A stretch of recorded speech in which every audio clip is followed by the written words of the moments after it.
I have an honest-to-God question right now. How would you feel if I said sequels are being retconned officially? Star Wars just came out and said that we are doing it, we are retconning it.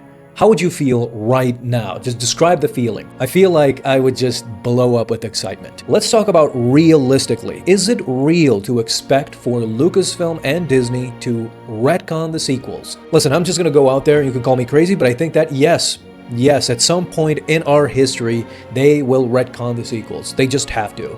They will recast everybody, same as we've been saying, like Luke Skywalker can be recast and Leia and everybody as an older actor and character.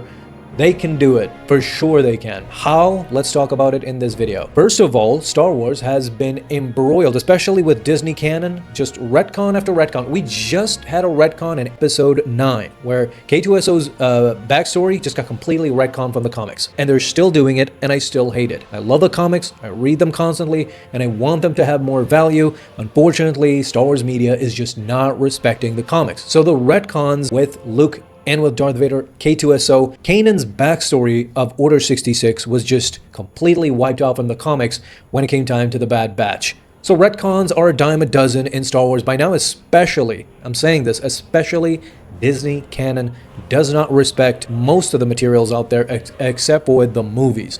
Those are C canon. So the person who can obviously retcon everything is actually working not only on a series, but he's working on a movie too, and that's Dave Filoni. He's working on Ahsoka Season 2 and the Mandalorian movie.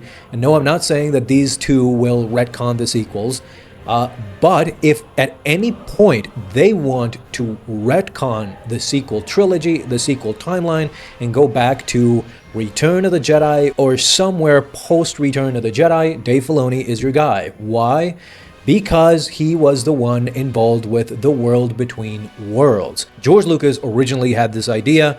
With the cooperation of Dave Filoni, they both came together to an agreement with, as we see in the Clone Wars, the Mortis arc, the Mortis gods, the father, the son, and the daughter. This ultimately led to the connection of World Between Worlds. Star Wars Rebels, Dave Filoni pushed it even further without George Lucas, and we saw that in Star Wars Rebels, Ezra went into the World Between Worlds, and we see all these different types of scenarios. And what was retconned? Ahsoka's death. If a major character's death can be retconned and told in a different way, why can't anything else? This is the easiest thing to answer. Dave Filoni has already retconned Ahsoka's death, so he can retcon anything else. He can retcon Kylo Ren, Ben Solo being tempted by Snoke, and he can retcon Palpatine dying for real. He can retcon anything and just create a totally different timeline. So you can have a real canon and a Legends canon. They can call it whatever, just you can retcon the sequels easily that way. But Dave Filoni doesn't stop there. When it comes to World Between Worlds, we saw in Ahsoka Season 1, Ahsoka again is connected to the World Between Worlds, and instead of dying from Balin's skull, she ends up in this World Between Worlds dimension, battles Anakin, gets taught by Anakin, interacts with him, and gets back to life. So again, Dave Filoni is toying with the World Between Worlds. Is he giving us secret signs here? You have to think that this is the second time that he is intervening with this World Between Worlds. First, it was Ezra saving Ahsoka, then Ahsoka again. So is he trying to say that if the sequels would be retconned, that Ahsoka would definitely be involved, because she was involved in the first and the second appearance of World Between Worlds? So there's something there that Dave Filoni wants to tell us that Ahsoka might create a totally different timeline at some point with the World Between Worlds, with this different dimension. With this, I want to say that George Lucas is on his last legs. I saw the last interview where he talked about why Yoda talks backwards and what was he trying to achieve. And some other interviews, and he really seems frail at this point. To make him proud, I would really, really like for Lucasfilm to sort of speed up the process. Now, why I'm saying this? I'm saying this because we all know that George Lucas wasn't a fan of the sequel trilogy. He just wasn't. He knew that he made a mistake selling to Star Wars to Disney.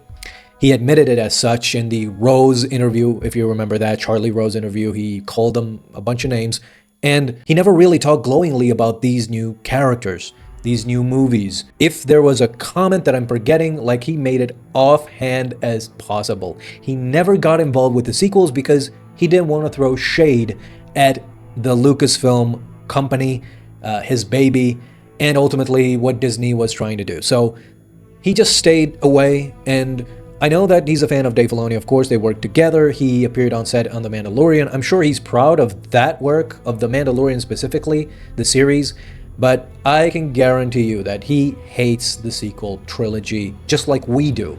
So if Lucasfilm and Dave Filoni want to try to do something, you want to make George proud because he's on his last legs. That's what I gathered from seeing him in these interviews. But this isn't the only franchise to have 2 or 3 or 5 or 10 timelines. The timelines have been split in many franchises. I mean, do we really want to talk about DC or Marvel? This has never been Star Wars, I know, but we have come to this point where I'm talking personally, I would rather accept 2 Star Wars timelines instead of just what we have right now and just be content with it. And we've come to the main problem. Because at the end of the day, if Kathleen Kennedy is still in charge, I think nothing will change. It's just been a mishap after mishap. We talked in the last video about Luke Skywalker, the tragedy that is prime Luke Skywalker never being used, and there's a couple of scenes where you can see the potential of a prime Luke Skywalker, but it's just completely wasted on battle droids and training Grogu about, we don't even see most of the training. It's just a waste. They haven't, Sebastian Stan, I mean, the stunt double for Sebastian Stan said in a couple of days ago in an interview that they haven't even called Sebastian Stan for a recast, which most of the fans would be down for. At the very least, get a athletic, ready-made hero actor that can fill the shoes of Mark Hamill, be a younger version of Luke, and just let him be free. Let Sebastian Stan go out there and play Luke Skywalker and wield that green saber and just destroy everybody. They're planning Ahsoka Season 2. Thrawn doesn't even have defenders against Luke Skywalker. I'm afraid that they won't use Luke Skywalker because of this. Ezra is just learning to use the lightsaber again. If only Luke goes after Thrawn, Thrawn would be finished. So that it's not a fair fight. And this is why I'm scared that, again, Luke won't be used. Kathleen Kennedy just wants Luke, Leia, and all these legacy characters to just move on and for us to not talk about them. They misused them, they mischaracterized them, and they just threw them away. Mark Hamill has said that he has no intention of coming back again. We had an announcement she would retire, Kathleen Kennedy would retire, and then they went back on it. She won't retire.